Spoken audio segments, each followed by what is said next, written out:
우리 성도 여러분, 한 주간도 평안하셨습니까? 네, 오늘 8월 둘째 주일입니다. 오늘은 로마서 8장 32절 말씀을 본문으로 모든 것을 주지 않으시겠느냐라는 제목의 말씀 함께 은혜 나누도록 하겠습니다. 로마서 8장 32절 제가 읽겠습니다. 자기 아들을 아끼지 아니하시고 우리 모든 사람을 위하여 내어주신 이가 어찌 그 아들과 함께 모든 것을 우리에게 은사로 주지 아니하시겠느뇨. 아멘. 우리 성도님들, 요즘 세상에서 듣는 단어 중에 금수저, 흙수저라는 말이 있습니다. 어떤 부모와 배경을 가지고 태어났는가를 뜻하는 말로서 소위 경제적으로 또 사회적으로 성공한 부모 아래서 태어난 자녀라면 금수저, 그렇지 못하고 오히려 열악한 환경에서 태어났다면 흙수저라고 말을 하죠. 자기 실력과 능력이 아니라 부모의 능력과 부모가 가진 배경을 등에 업고 남들보다 유리한 조건에서 사회적, 경제적 이러한 성공을 거두게 되는 지금의 현실을 빗대어 말하는 것입니다. 그런데 여러분, 혹시 금수저 중에 금수저는 바로 저와 여러분이라는 사실을 아십니까? 육의 부모와 배경에 상관없이 누구든지 예수님을 구세주로 영접하기만 하면 그는 하나님의 자녀가 되기 때문입니다. 요한복음 1장 12절에 영접하는 자, 곧 그 이름을 믿는 자들에게는, 즉 예수 그리스도의 이름을 구세주로 믿는 자들에게는 하나님의 자녀가 되는 권세를 주셨다 말씀하고 있기 때문입니다. 우리의 아버지 되신 하나님이 어떤 분이십니까? 한마디로 전지전능하신 분입니다. 온 세계, 온 우주의 서열 1위시죠. 무엇이나 하실 수 있는 분이고 천지 만물의 창조주가 되십니다. 온 우주를, 이 세상을 다스리는 주관자가 되시고요. 천하 모든 것이 하나님의 것이고 모든 것이 하나님의 권세 아래 있습니다. 그러니 이러한 하나님의 자녀가 되었다고 그러면, 이러한 하나님의 자녀로 거듭나서 하나님의 자녀가 되었다고 하면 그 무엇과도 비교할 수 없는 당연히 최고의 금수저가 아니겠습니까? 자, 그렇다면 여러분이 이러한 금수저의 혜택을 얼마나 누리고 계십니까? 간혹 보면 전도하는 사람들 중에 전도를 하려고 하는 사람들에게 이렇게 얘기를 합니다. 교회 나오면 축복받는다. 하나님 믿으면 문제 해결 받는다. 교회 나오고 하나님 믿으면 치료받는다. 자녀들이 잘 된다. 이렇게 말입니다. 그런데 실제로 교회에 다니다 보면 모두가 이런 복을 받는 것은 아닌 것을 봅니다.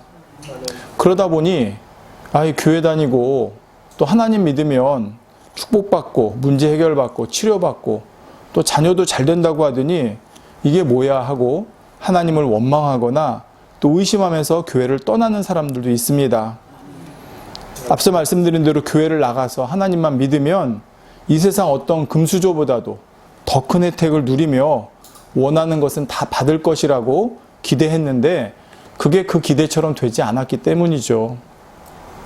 자, 그런데 여러분, 하나님께서는 오늘 본문에도 말씀하고 계신 것처럼 자기 아들을 아끼지 아니하시고 우리 모든 사람을 위하여 내어주신 이가 어찌 그 아들과 함께 모든 것을 우리에게 은사로 주지 아니하시겠느뇨. 이 말씀처럼 우리가 원하는 것을 무엇인지 다 주실 수 있는 분이 맞습니다.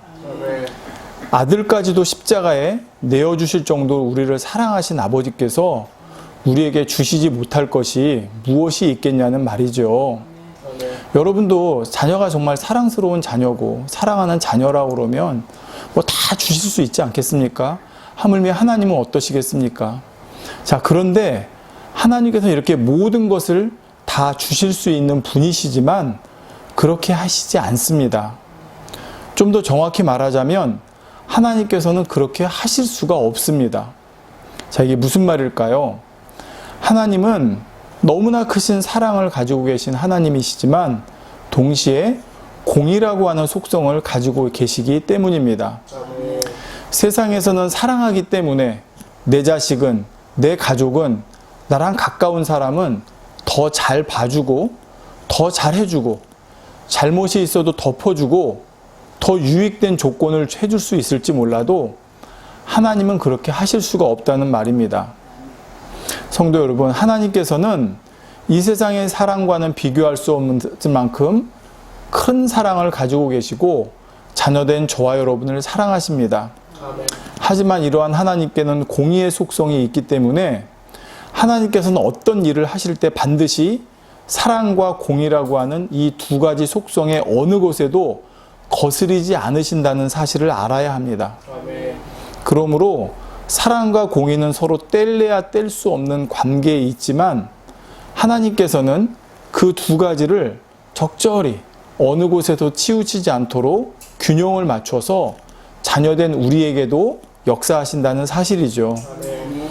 그 가장 대표적인 예가 바로 예수님의 십자가 사건입니다.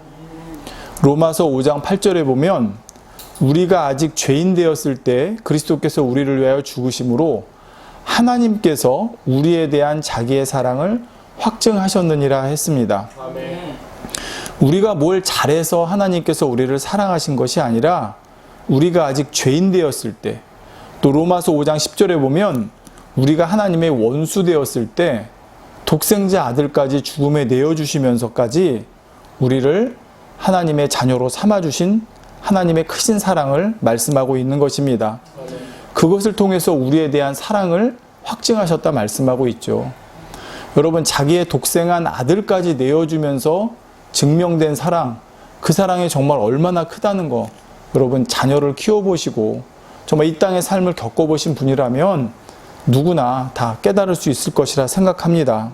아멘. 자, 그런데 여기서 왜 하나님께서는 굳이 아들을 십자가 죽음에 내어주시면서까지 우리에 대한 사랑을 확증하셨어야 됐을까요? 다시 말해, 예를 들어 하나님께서는 모든 만물의 지배자이고 권세자이시니까 우리를 사랑해서 우리의 죄를 용서하시고자 하신다면 그냥 말씀으로 내가 다 용서해 준다 하시면 되지 않겠습니까? 그게 더 큰 하나님의 사랑이고 그것이 하나님께서 굳이 독생하는 아들을 십자가에 내어주시지 않으셔도 되는 길이기 때문입니다. 그렇게 한다고 해서 누가 감히 하나님께 뭐라고 하겠고 하나님을 막을 수가 있겠습니까? 하지만 하나님께는 공의의 속성이 있다고 했습니다. 아무리 우리의 죄를 순간 말씀으로 다 사해 주실 수 있는 권세가 있으셔도 그렇게 하시려면 하나님 스스로 보실 때도 공의가 함께 있어야 한다는 말입니다. 다시 말해, 하나님께서 아무리 큰 권세와 능력과 힘이 있으셔서 그렇게 하실 수 있으셔도 그렇게 하시는 것이 공의에 맞지 않으면 하나님께서는 그렇게 하실 수가 없는 분입니다. 이것이 바로 신성과 인성을 가지신 하나님이 우리와 다른 것이죠. 사람은 그것이 공의에 맞지 않아도 사랑이라고 하는 것으로 그것을 덮어버리는 경우가 있습니다. 그렇지만 하나님께서는 그렇게 하시지 못한다는 겁니다. 사랑의 측면에서만 보면 얼마든지 하나님의 그 무한한 사랑으로 우리들의 죄를 단번에 사해 주실 수 있지만 공의의 측면에서 보면 맞지 않죠. 공의의 측면에서 보면 죄는 반드시 대가를 치러야 하기 때문입니다.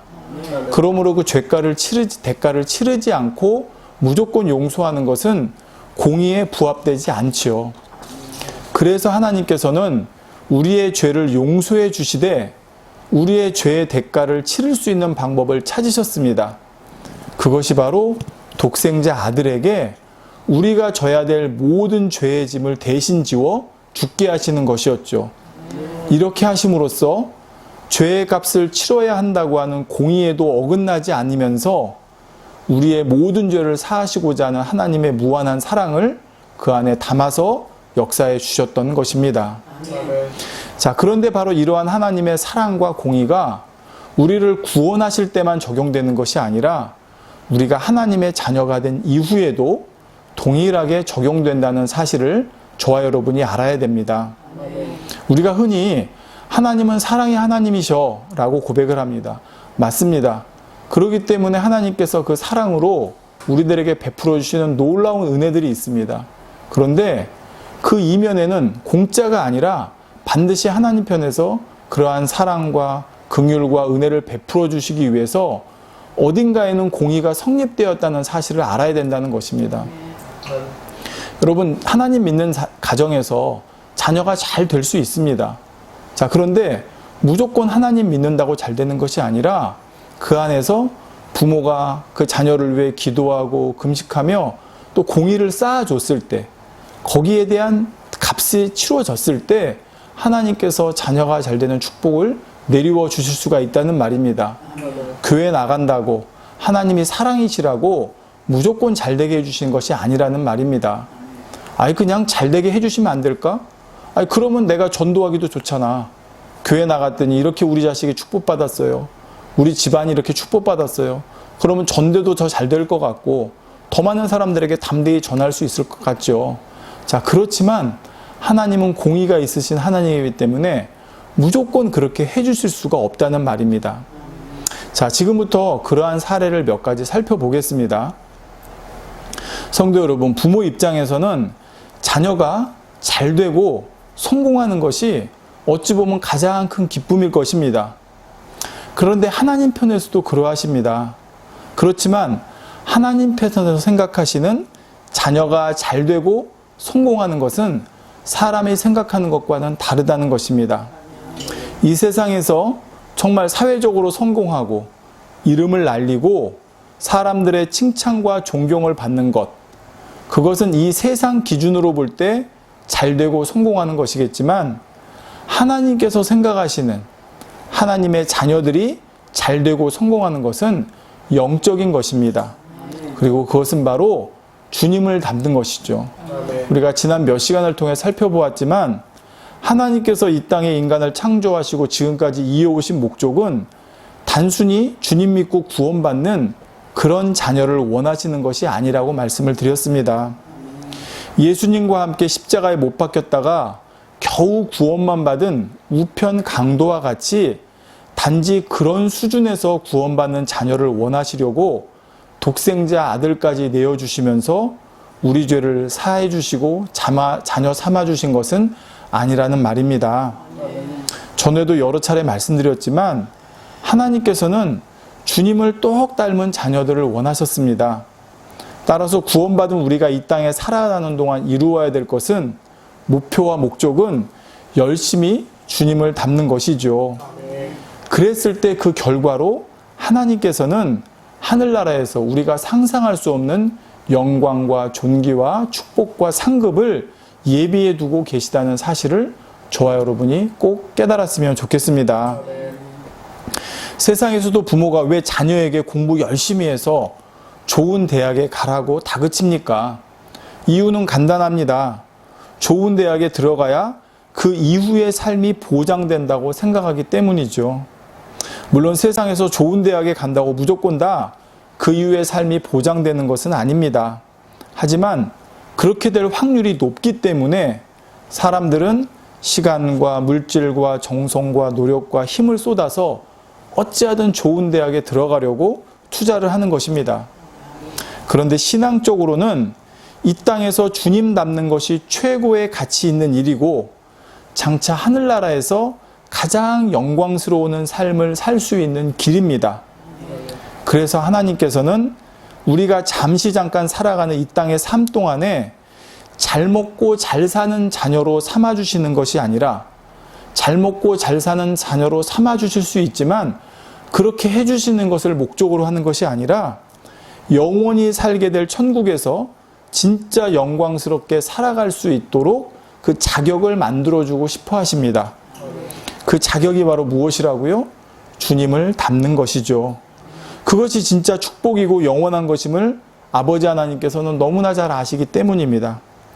그래서 우리에게 무엇이나 다 주고 싶어 하시지만 이 땅에서도 그것보다는 우선적으로 영적인 축복, 주님 닮는 축복을 주기 원하신다는 사실입니다. 성도 여러분, 이 세상에서도 육의 부모가 자녀에게 좋은 것은 다 주고 싶어 하죠.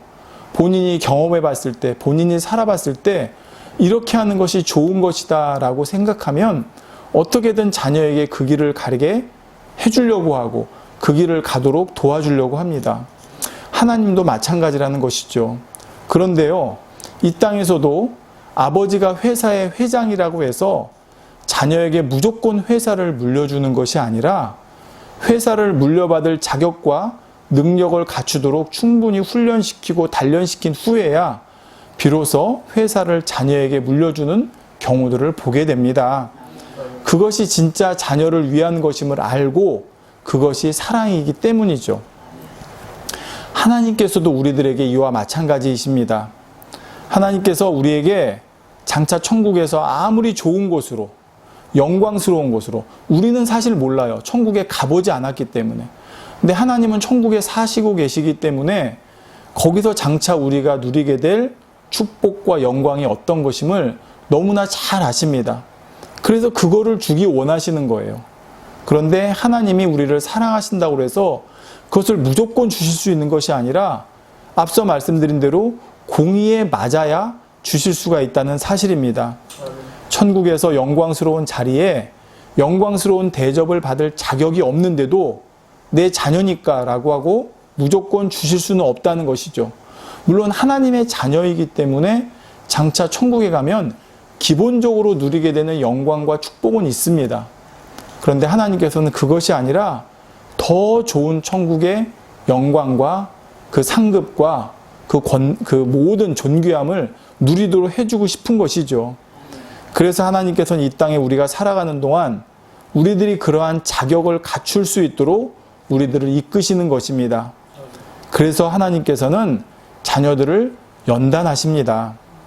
욥기 23장 10절에 나의 가는 길을 오직 그가 아시나니 그가 나를 단련하신 후에는 내가 정금같이 나오리라.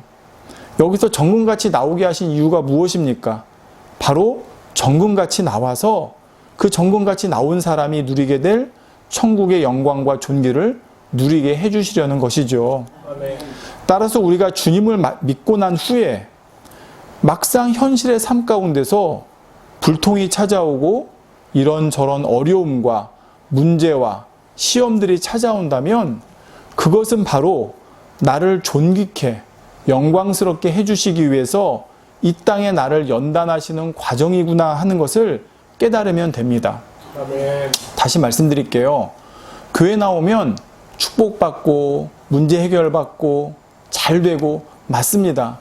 그런데 그러기 이전에 하나님께서 정말 우리에게 원하시는 것은 영적인 축복이고 그 영적인 축복은 우리가 주님 닮는 것이고 주님을 닮기 위해서는 우리가 이 땅에 연단이라는 과정이 필요하기 때문에 오히려 주님을 믿은 이후에도 삶에 불통이 있고 이런저런 어려움과 문제와 시험이 찾아올 때가 있다는 것입니다. 그럴 때 저와 여러분이 깨달아야 될 것이 이것이 나를 정금과 같이 나오게 하는 과정이구나 라고 깨달아야 된다는 것이죠. 지금 이 말씀을 듣고 있는 또 이 말씀을 증거하고 있는 저도 이 땅에 살아가는 동안에 이런저런 어려움과 문제들을 겪고 있고 또 겪게 될 수도 있고 또 지금 현재도 겪고 있는 분야들이 있습니다. 그렇지만 그 모든 것이 하나님께서 나를 사랑하지 않으셔서 그렇게 하시는 것이 아니라 오히려 나를 사랑하셔서 내가 천국에서 진짜 참으로 누릴 그 영광과 존귀를 위해 이 땅에 내 자격을 갖추는 과정으로 허락하셨다는 것을 저와 여러분이 정말 믿고 그렇게 살아가야 한다는 것입니다.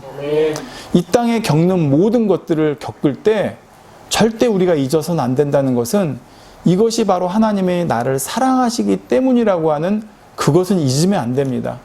그 관점으로 바라봤을 때 지금처럼 왜 사랑하는데도 이런 걸 허락하셨지?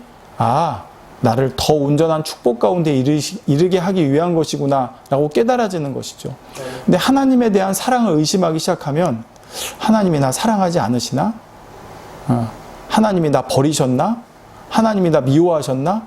그러다 보면 하나님과 점점점 멀어지게 되고 실제로 그렇게 됨으로 인해서 세상의 문제와 어려움과 시험과 환난을 겪게 되는 것입니다. 하나님께서 우리를 사랑하셔서 우리를 변화시키고 우리를 천국의 존귀한 자로 옮기시기 위한 자격을 갖추기 위해 허락하는 연단과 우리가 하나님을 떠났을 때 원수마귀 사단으로 인해 받는 시험 환난과는 전혀 다르다는 사실을 알아야 됩니다. 아멘. 자, 연단은 우리를 정금과 같이 변화시키는 과정입니다. 그런데 사람이 정금과 같이 변화되는 것이 쉬운 것이 아닙니다. 내가 깨달았다고 하지만 다시 옛날로 돌아가는 경우가 허다하고 다시는 안 그래야지 하면서도 다시 그러고 마는 경우들이 참으로 많습니다. 연단은 바로 이렇게 다시 옛 모습으로 돌아가게 만드는 내 안에 있는 불순물들을 제거하는 과정이죠. 그 불순물들을 제거해야 내가 다시 옛날로 돌아가지 않을 수 있고, 그래야 주님 닮은 모습으로 한 걸음 더 나아갈 수가 있는 것입니다. 따라서 우리가 이 땅에 살아가는 동안 겪는 수많은 일들은 결국 나를 연단하여 주님 닮도록 변화시키는 과정임을 깨달아야 합니다.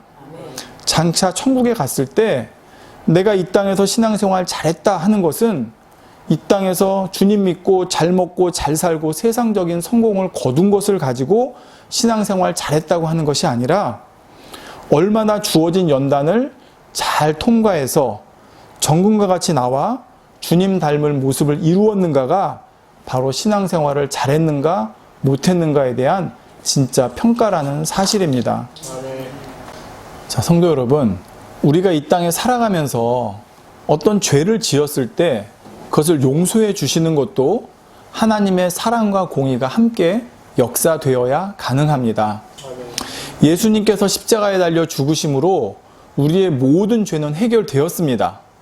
주님 믿고 이 땅에 살아가면서, 그렇지만 그 이후에 우리가 주님을 믿고 이 땅에 살아가면서 다시 짓는 죄들이 있다고 했죠. 이 죄의 문제도 해결해야 되지 않겠습니까? 물론 이 죄의 문제를 해결받는 길도 당연히 예수님의 십자가에서 흘리신 보혈의 공로로 인한 것입니다. 하지만 예수님께서 흘리신 그 보혈의 공로로 인해 내가 주님 믿고 난 이후에 지은 죄를 씻김받기 위해서는 내 편에서도 해야 될 일이 있다는 것입니다. 어떤 사람은 이미 예수님께서 우리 죄를 대신 지고 돌아가셔서 우리 모든 죄가 사함받았으니 주님 믿고 난 이후에 지은 죄도 다 사함받은 거야, 이렇게 말을 합니다. 또 하나님은 사랑이시기 때문에 설령 자녀들이 어떤 죄를 지었다 해도 하나님 잘못했습니다, 고백만 하면 용서받는다고 말을 하죠. 자, 물론 이 둘 다 틀린 말은 아닙니다. 하지만 하나님 편에서 우리를 사랑해 주셔서 용서해 주시려면 공의가 맞아야 된다고 그랬죠. 가령 육의 부모가 자녀가 어떤 잘못을 했을 때 그래, 다음부터 그러지 말아라, 이렇게 하고 끝낼 수 있습니다. 부모의 권한으로 용서해 줄 수 있는 일이라면 얼마든지 그렇게 할 수 있다는 것이죠. 설령 자녀가 잘못했어요 고백하지 않아도 부모 입장에서 그냥 무조건 용서해 줄 수 있고, 아무리 큰 잘못을 했어도 부모 권한 안에서 용서해 줄 수 있고 해결할 수 있는 것이라면 그냥 덮어갈 수가 있다는 것입니다. 하지만 자녀를 정말 사랑하는 부모라면 그렇게 하지 않습니다. 그것이 자녀를 위한 것이 아님을 알기 때문이죠. 하나님도 마찬가지십니다. 더욱이 하나님은 공의의 하나님이시기 때문에 하나님 권한 안에서 용서할 수 있다고 해서 무조건 용서하시지는 않는다는 말입니다. 얼마든지 용서해 주실 수 있지만 그렇게 하지 않으시죠. 공의에 맞지 않을 뿐만 아니라 그것이 사랑이 아니기 때문입니다. 그래서 하나님께서는 하나님의 자녀들이 죄를 지었을 때 회개케 하십니다. 즉 하나님께서 용서해 주실 수 있는 공의는 뭐냐? 죄 지은 자가 회개했을 때입니다. 회개만 하면 어떤 죄라도 용서를 받습니다. 이미 예수님께서 흘리신 보혈의 공로로 우리 죄를 다 사해 주실 수 있는 조건이 갖춰져 있기 때문에 예수님을 믿은 이후에 죄에 대해서도 정말 중심의 회개만 하면 하나님께서는 용서해 주신다는 말이죠. 그런데 하나님께서 용서를 해 주셔야 되는 그 회개가 사람 편에서 입술로만 주님 잘못했습니다, 하나님 잘못했습니다 하는 회개가 아니라는 사실입니다. 하나님은 중심을 보십니다. 그래서 이가 정말 중심에서 회개했는지 그렇지 않은지를 다 아시죠. 중심에서 정말 회개하면 하나님께서는 아까 말씀드린 대로 어떤 죄라도 용서를 하십니다. 하지만 입술로는 100번, 1000번, 10,000번 잘못했습니다 회개를 해도 중심의 회개가 아니라면 하나님께서는 공의 가운데 용서해 주실 수가 없다는 말입니다. 그래서 하나님께서는 하나님의 자녀들이 어떤 죄를 지었을 때 책망하시고 징계를 하시는 것입니다. 책망하고 징계를 통해서 그가 자기의 죄를 깨닫고 중심의 회개를 하기 원하시기 때문이죠. 다시 말씀드립니다. 전에도 회개하고 어떤 책망과 징계에 대해 말씀드린 적이 있는데, 하나님께서 하나님의 자녀들이 죄를 지었을 때 책망하시고 징계하시는 것은 죄값을 치러라 라고 책망하고 징계하시는 게 아닙니다. 다시 말씀드리지만 죄값은 예수님께서 이미 다 치러주셨습니다. 그러므로 하나님께서 하나님의 자녀들에게 책망도 하시고 때로는 엄하게 징계도 하시는 것은 그것을 통해서 중심에서 죄를 깨닫고 중심의 회개를 하게 하기 위한 것입니다. 회개란, 하나님께서 원하시는 회개란 단순히 입술로만 잘못했습니다 하는 것이 아니라 마음 중심의 회개인데, 그것이 그냥 말로만 해서는 안 되기 때문에 하나님께서는 때로 책망과 엄한 징계를 통해 마음 중심에서 깨닫고 중심의 회개를 할 수 있도록 역사하시는 것이죠. 자, 그런데 어떤 경우는요, 이렇게 중심에서 회개를 했어도 거기에 후유증이 따르는 경우도 있다는 것을 알아야 합니다. 자, 다시 말씀드립니다. 우리가 중심의 회개를 하면 하나님께서 모든 죄를 다 용서해 주십니다. 네, 용서해 주세요. 자, 그런데 어떤 경우에는 다 용서해 주셨지만 거기에 후유증이 따르는 경우가 있다는 것입니다. 그 대표적인 경우가 다윗 왕이었습니다. 사무엘하 12장 14절에 보면 이 일로 인하여 여호와의 원수로 크게 회방할 거리를 얻게 하였으니 당신의 낳은 아이가 정녕 죽으리이다 하고 이렇게 말씀했습니다. 이는 다윗이 하나님 앞에 큰 죄를 범했고, 그러나 다윗은 나단 선지자를 통해 책망을 들었을 때 그 자리에서 중심으로 진짜 회개를 했습니다. 그러므로 용서는 받았지만 지금 사무엘하 12장 14절에 보면 다윗이 지은 죄가 심히도 중했기 때문에 그로 인한 후유증이 있을 것, 즉 당신의 낳은 아이가 죽을 것이라고 하는 후유증이 있을 것을 말씀하고 있는 장면입니다.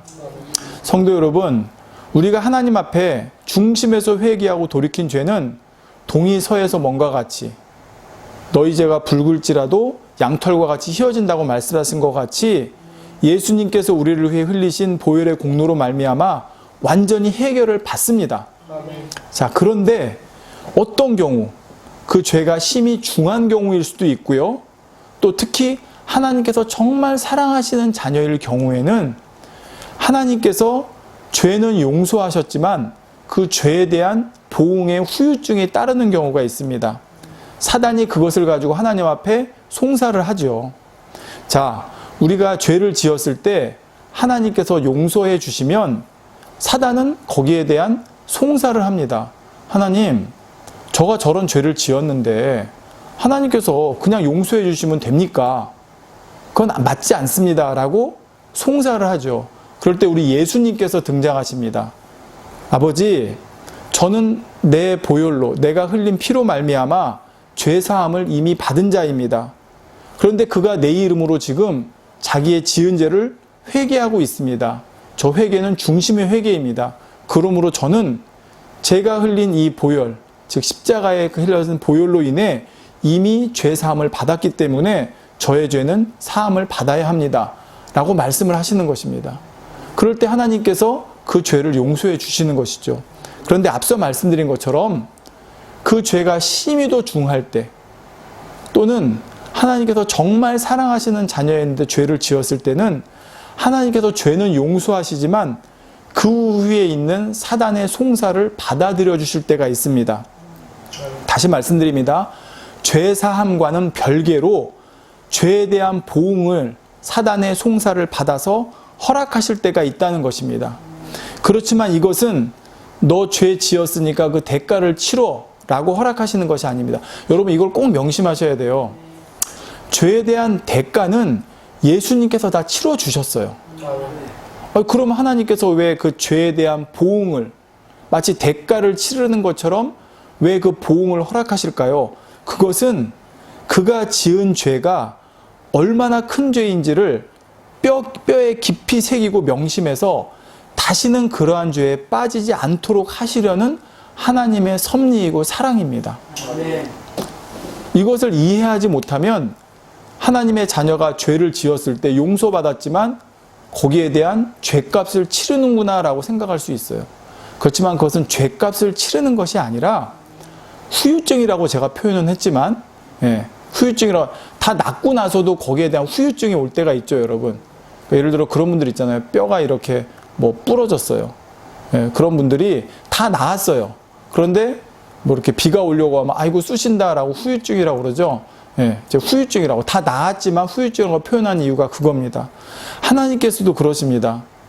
저가 그 죄는 예수 그리스도의 보혈로 용서해 주셨지만 그 죄가 심히도 큰 것이어서 다시는 그런 죄를 지으면 안 되기 때문에, 또는 하나님께서 너무나 사랑하시는 자녀였는데 그가 죄를 지었을 때 오히려 그를 사랑하기 때문에 그가 다시는 그러한 죄 가운데 빠지지 않도록 하시기 위해서 사단의 송사를 받아들여서 죄에 대한 보응을 치르도록 허락하실 때가 있다는 것입니다. 그러므로 이러한 경우 허락하는 죄에 대한 보응도 결국 넓은 의미에서는 연단이라 말할 수가 있는 것입니다. 정말 마음 깊은 곳에서 제거해야 될 죄의 쓴뿌리를 이번 기회를 통해 뽑아내도록 자신이 지었던 죄에 대한 보응을 허락하시는 것이죠. 그럴 때 그 보응이 곧 연단이 되어 정금과 같이 나올 수 있게 되는 것입니다. 이것이 바로 죄를 무조건 용서만 하시는 것이 아니라 공의에 맞게 역사하심으로 결과적으로는 하나님의 자녀들이 복된 길로 나올 수 있도록 이끄시는 하나님의 사랑입니다. 성도 여러분, 하나님께서는 자녀들이 이 땅에서도 복된 삶을 살기 원하십니다. 기왕이면 이 땅에서도 부족한 것 없이 잘 살기를 원하시겠죠.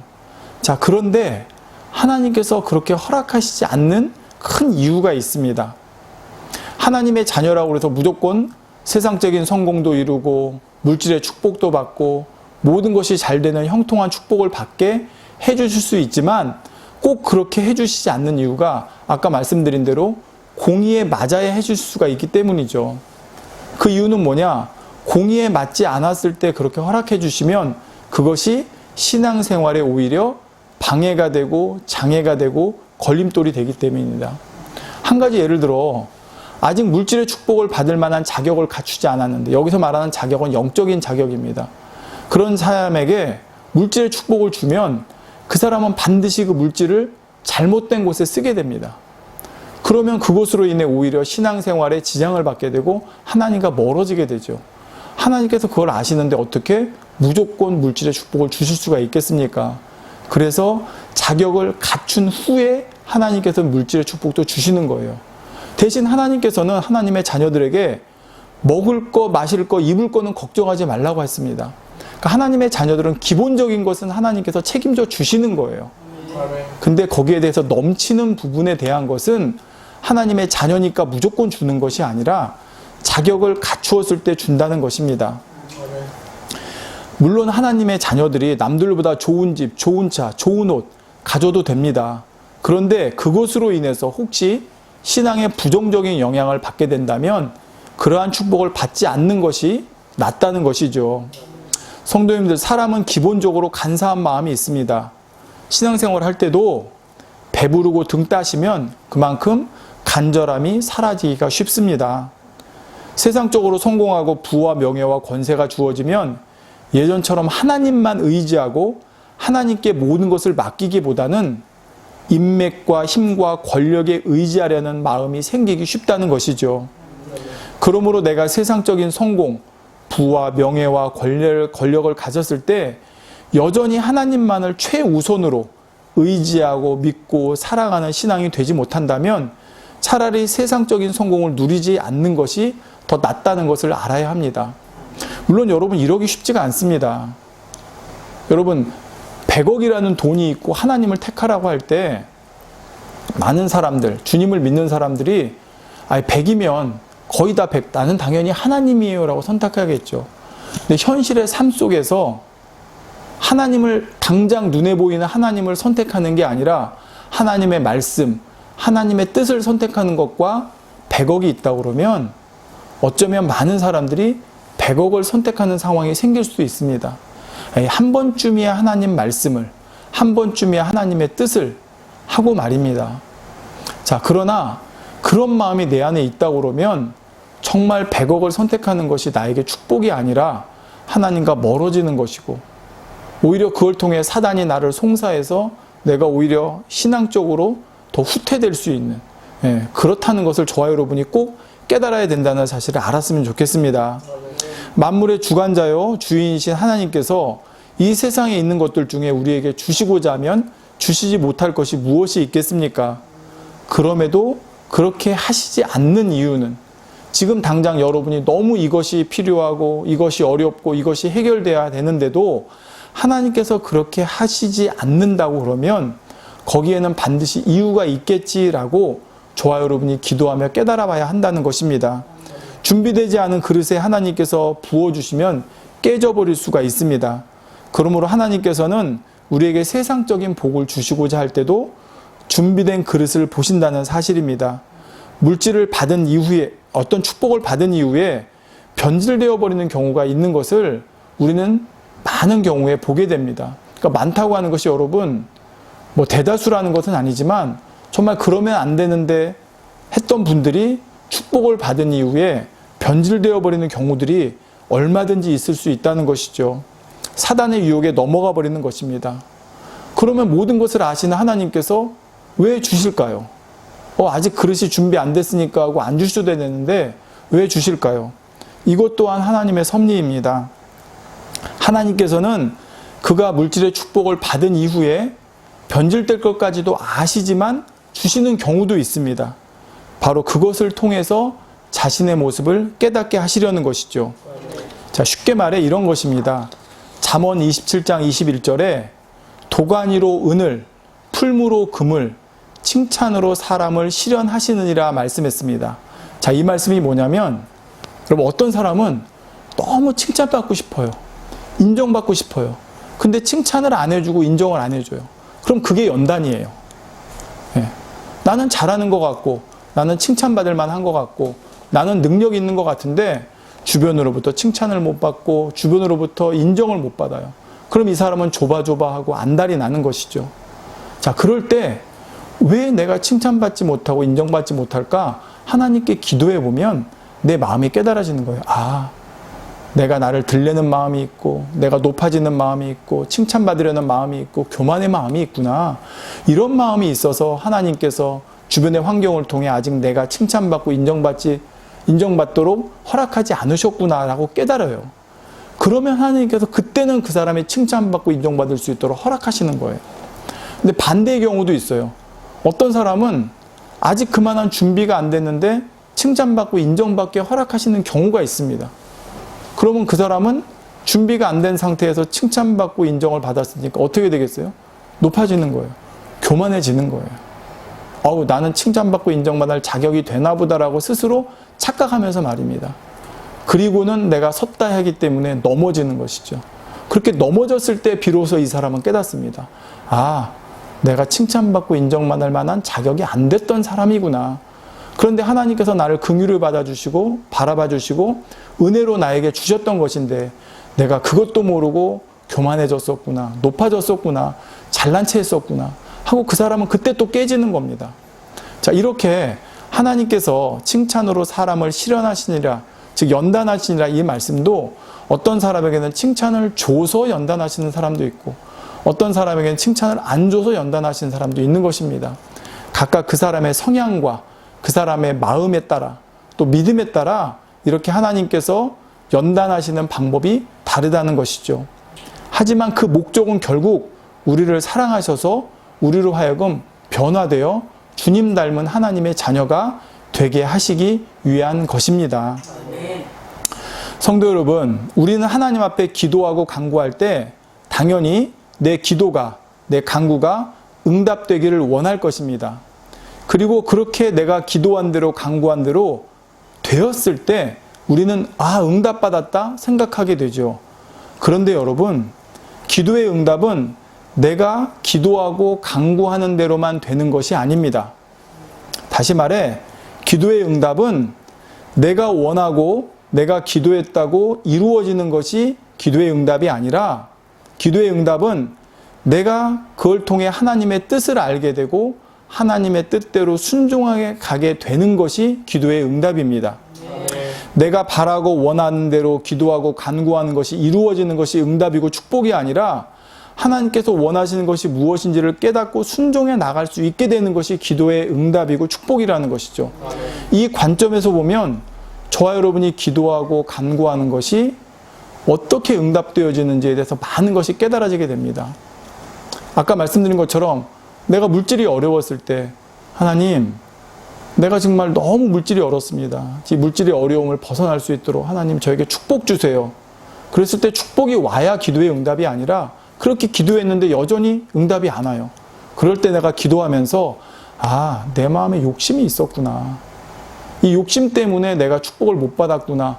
그것을 깨닫는 것. 이게 기도의 응답이고, 다시 말씀드립니다. 예, 내가 기도한 것에 바로 응답이 뭐가 주어져야 응답이 아니라 안 주어졌다 할지라도 거기서 나 자신을 깨닫게 되었을 때, 아, 내가 이걸 욕심으로 구하고 있었구나. 내가 욕심이 있는데 내가 물질을 구했구나. 아니면 내가 하나님의 어떤 담이 있었거나 어떤 그런 것들을 깨달았고 그걸 할 수 있도록 되어지고 하나님의 뜻대로 순종해 나갈 수 있도록 되어지고 그것이 기도의 응답이라는 말입니다. 따라서 우리가 이 땅에 살아가는 동안 기도하고 간구하며 원하고 바라는 것들이 응답되지 않을 때 결코 낙심하지 마시기 바랍니다. 왜 이것이 지금 나에게 응답되지 않을까? 왜 이것이 나에게 아직 허락되지 않을까? 거기에 담긴 하나님의 뜻이 무엇인지를 궁구하며 기도해 나가야 됩니다. 그것이 바로 기도의 응답으로 가는 길이죠. 그럴 때 하나님께서 나에게 왜 이런 상황을 허락하셨고 왜 이런 사람들을 허락하셨는지를 깨닫게 되는 것입니다. 저도 일을 하면서요, 이제 세상 사람들하고 있다 보니까 솔직히 그런 마음이 들 때가 있어요. 아, 저 사람하고는 좀 피했으면 좋겠다. 예, 저 사람하고는 조금 좀 거리를 뒀으면 좋겠다 라고 하는 상황이 있을 수 있습니다. 예. 이런 말씀 드리는 게 좀 그렇지만 사실 사람이다 보니까 그런 경우가 있더라고요. 자, 그럴 때 근데 순간순간 그런 생각이 상짝 들 때마다 깨달아지는 것이 무엇이냐? 왜 저 사람을 내 옆에 붙여줬을까? 왜 저분과 내가 함께 일을 하게 했을까? 라는 것이 그 순간 바로 마음이 깨달아지더라는 거예요. 그렇게 되면 거기에 응답이 와요. 아, 그렇구나. 그분이 잘못됐다는 게 아니라 아, 저분과 함께함으로 나의 모난 부분이 발견되어 주는구나. 지금 앞서 말씀드린 처럼 아, 저분하고 좀 왜 꼭 함께 해야 될까라는 그 생각 가지는 자체, 아, 이것도 나의 모난 부분이구나. 그걸 깨닫게 되더라는 것입니다. 그럴 때 정말 아버지 앞에 감사의 기도가 나오더라고요. 성도 여러분, 하나님께서는 우리가 원하는 것을 다 들어주실 수 있고 그렇게 해주고 싶을지라도 우리를 사랑하시기 때문에 그렇게 하지 않으십니다. 그렇지만 하나님께서는 우리가 하나님의 뜻에 맞게만 된다면, 즉 주님 닮아가는 만큼 하나님의 뜻에만 맞으면 그때는 무엇이든지 다 응답해 주실 수가 있죠. 예를 들어 요한복음 15장 7절에 너희가 내 안에 거하고 내 말이 너희 안에 거하면 무엇이든지 원하는 대로 구하라. 그리하면 이루리라 했습니다. 자, 이것은 뭡니까? 너희가 내 안에 거하고 내 말이 너희 안에 거하면. 지금 내가 주님 닮아간다는 거예요. 주님 닮아가면 무엇인지 원하는 대로 이루어진다 말씀하고 있습니다. 즉 우리가 영적인 축복을 받아 주님 닮아가면 그때는 하늘나라에서도 존귀하고 영광스러운 축복이 우리를 기다리고 있지만 이 땅에서도 얼마든지 하나님께서 주시는 축복 가운데 나아갈 수가 있다는 말이죠. 따라서 저와 여러분은 앞으로 열심히 하나님의 뜻이 무엇인지를 알아가는 것을 최우선으로 삼아야 됩니다. 지금 당장 응답이 되어지고 축복이 되어지고 뭔가 해결되어지고 이것보다 왜 이걸 허락하셨을까? 왜 이걸 허락하지 않으실까? 왜 이것을 해결해 주셨을까? 왜 이걸 해결해 주지 않으실까? 거기에 담긴 하나님의 뜻을 알아가는 것, 그것이 중요하다는 것입니다. 그래서 하나님의 뜻에 맞게 구할 때 모든 것이 공의에도 합당하게 맞아서 하나님께서 오늘 본문의 제목과 같이 모든 것을 주지 아니하시겠느냐 말씀하신 것처럼 우리에게 모든 것을 주게 되는 것이죠. 우리가 여러분 육의 자녀도 부모의 마음에 쏙 든다고 그러면 뭘 못 주겠습니까? 믿는데요. 분명히 그 믿고 그가 분명히 그렇게 잘했다는 것을 잘할 것이라는 걸 아는데 뭘 못 주겠습니까? 옛날에 그런 말 하죠. 시어머니가 곡간 열쇠는 끝까지 쥐고 있다고. 예. 그 욕심 때문에 쥐고 있을 수 있겠지만 며느리가 만약에 내가 없어도 다 잘할 수 있겠다 그러면 곳간 열쇠 내어줄 수 있겠죠. 예. 그 선한 마음을 가진 부모라면, 그 시어머니라는 말입니다. 마찬가지입니다. 하나님께서 우리에게는 천국의 열쇠를 주셨고 모든 것을 풀 수 있는 열쇠를 주실 수 있고 주셨습니다. 그런데 누구에게요? 그만한 자격이 갖추어진다 그러면 하나님께서는 얼마든지 주실 수가 있다는 것입니다. 저와 여러분 이렇게 하나님께서 정말 믿고 맡길 수 있는, 정말 믿고 곳간 열쇠라도 맡길 수 있는 그러한 자녀의 모습으로 변화되어 가서 모든 것을 주지 아니하시겠느냐 하신 하나님의 말씀처럼 이 땅에서도 풍성하게 마음껏 누리며 하나님께 영광 돌려 나가고 이후에 천국에서 이 땅과는 비교할 수 없는 영광과 존귀와 그 아름다움을 누리며 살아가는 우리 모두가 되시기를 주님의 이름으로 축원드립니다. 기도하겠습니다. 사랑이 좋으신 아버지 감사합니다. 항상 우리에게 좋은 것만 주시는 아버지이심을 믿고 감사를 드립니다. 때로는 우리가 이 땅에 살아가면서 이해되지 않고 납득되지 않는 그런 시간들이 있을 수 있습니다. 그러나 그거조차도 하나님께서 나를 사랑하신다고 하는 그 사실을 정말 조금도 의심치 않고 믿는다면 거기에 담긴 아버지 하나님의 크신 사랑의 뜻을 깨달을 수 있으리라 믿습니다. 아버지, 우리 모든 성도님들이, 이 말씀을 듣는 모든 분들이 지금 살아가는 삶 속에서 아버지 하나님께서 무엇을 원하시는지 그 뜻을 깨우쳐 나가고 그 뜻에 맞게 우리가 변화되어 나갈 때 거기에 주시는 아버지 하나님의 놀라운 응답과 축복을 체험해 나갈 수 있도록 주여 도우시고 함께해 주시옵소서. 모든 것을 주실 수 있고 또 우리에게 주기 원하시는 아버지 하나님께서 우리에게 모든 것을 주실 수 있도록 우리가 공의 가운데 자격도 갖추어 나가서 마음껏 이 땅에서도 아버지께 영광 누리는 삶을 살 수 있고 또 장차 천국에서는 상상할 수 없는 그 아름다운 영광 가운데 거하는 우리 모두가 될 수 있기를 아버지 간절히 바라고 원합니다. 아버지 감사합니다. 우리 주 예수 그리스도의 이름으로 간절히 기도하옵나이다. 아멘.